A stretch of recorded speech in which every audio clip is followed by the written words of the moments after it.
Evet, dişinizi iki gün böyle fırçalayın.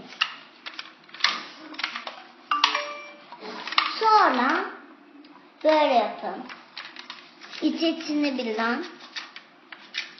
Sonra zırma. Ağzınızı azıcık tut, tamam. Böyle fırçalayın. İçinden. Sanırım diş düştü. Evet, dişin düştü. Diş düştüğü zaman böyle. Sonra diş var. Sonra böyle iyice fırçalayın. İyice. Sonra ardınızı diş macununu tütsürün. Sonra ağzınızda tutun. Sonra iyice bir sarsayın. Sonra tütsürün. Sonra pilavınızı satın.